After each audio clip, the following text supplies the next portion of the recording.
Everyone, welcome to my channel. ఈ రోజు మనతో ఉన్నారు chief legal aid defence council మామిడి హనుమంతరావు గారు, ప్రముఖ న్యాయవాది. సో ఆయన అడిగి అసలు లీగల్ ఎయిడ్ అంటే ఏంటి, డిఫెన్స్ కౌన్సిల్ గా ఆయన చేస్తున్నటువంటి విధులు ఏంటి, అవి జనాలకి ఎలా ఉపయోగపడతాయి అనేది ఆయన మాటల్లోనే తెలుసుకుందాం. నమస్తే అండి. నమస్తే. మేము పిలవగానే మా స్టూడియోకి వచ్చినందుకు చాలా థ్యాంక్స్ అండి. Thank you.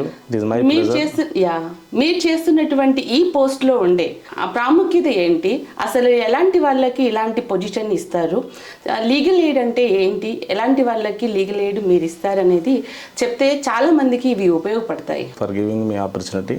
It's my pleasure sir. Thank you. నేను గత 2 yearsగా ఈ చీఫ్ లీగల్ ఎయిడ్ డిఫెన్స్ కౌన్సిల్గా పనిచేస్తున్నాను. ఓకే.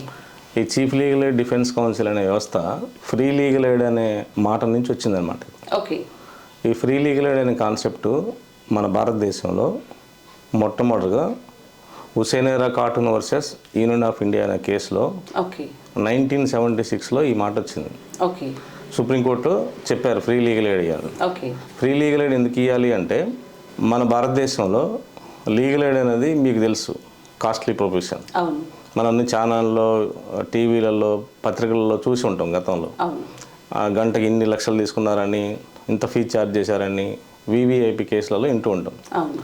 కాబట్టి అందరూ అడ్వకేట్ని పెట్టుకొని అంత పెద్ద మొత్తంలో ఫీజు ఇవ్వలేరు. కాబట్టి గవర్నమెంట్ పేదల తరపున లీగల్ ఎయిడ్ అనేది కంపల్సరీ ఇవ్వాలి. కాబట్టి ఫ్రీ లీగల్ ఎయిడ్ అనే కాన్సెప్ట్ని తీసుకొచ్చింది. ఈ Hussainara Khatoon case versus union of India case ద్వారా ఈ ఫ్రీ లీగల్ ఎయిడ్ అనే కాన్సెప్ట్ వచ్చింది. ఓకే.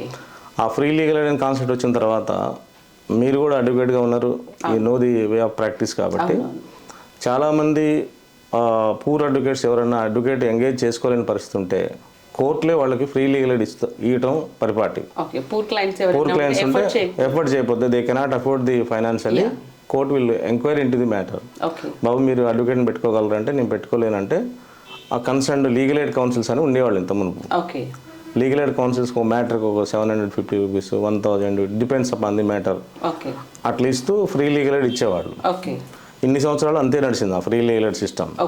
ఆ ఫ్రీ లీగల్ ఎయిడ్ సిస్టమ్ ఇట్లా నడిచేటప్పుడు ఏమైంది అంటే ఆ legal aid councils concern legal aid councils ఎవరైతే ఉంటారో వాళ్ళు సరైన సమయంలో అందుబాటులో లేకపోవడం, లేదా కేసులో నుంచి అవుట్పుట్ సరిగ్గా రాకపోవటం, ఆ లీగల్ ఎయిడ్ ఎవరో ఐఓఎస్ ఎవరో ఎవిడెన్స్ వచ్చినప్పుడు వాళ్ళు ఎక్కడో వాళ్ళ పనులలో బిజీగా ఉంటాం, అంటే నామినల్గా చేస్తూ ఉండటం అనేది సుప్రీంకోర్టు గ్రహించింది ఆ మాట. కొన్నిసార్లు క్రాస్ ఎగ్జామినేషన్ నిల్లని రావటం, లీగల్ ఎయిడ్ కౌన్సిల్ ఎక్కడో మీకు అఫీషియల్ విట్నెసెస్ ఉంటారు, వాళ్ళు ఏసీపీలు ఎక్కడి నుంచో దూరం నుంచి వస్తుంటారు, ఈవెన్ 400-300 కిలోమీటర్స్ నుంచి కూడా వస్తుంటారు. అప్పుడు వచ్చినప్పుడు మనం లీగల్ ఎయిడ్ కౌన్సిల్ కనుక ఆబ్సెంట్ అయితే ఆయన క్రాస్ నిల్లని రాసే పరిస్థితి ఉంటుంది. కాబట్టి అటువంటి ల్యాక్నెస్ ఉన్నాయి. కాబట్టి సుప్రీంకోర్టు ఏం చేసిందంటే దీనికి ఒక పర్మనెంట్ సెటప్ కావాలనే ఉద్దేశంతో 2023లో ఈ లీగల్ ఎయిడ్ సిస్టాన్ని స్టార్ట్ చేశారు.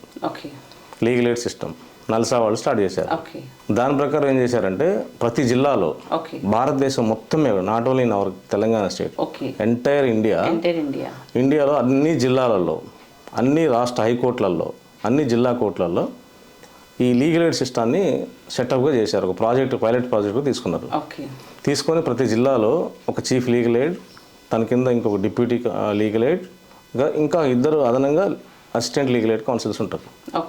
వీళ్ళందరూ కూడా శాలరీ బేస్డ్ మీద పనిచేస్తారు. డైరెక్ట్గా సుప్రీంకోర్టే జీతాలు ఇస్తుంటుంది అనమాట.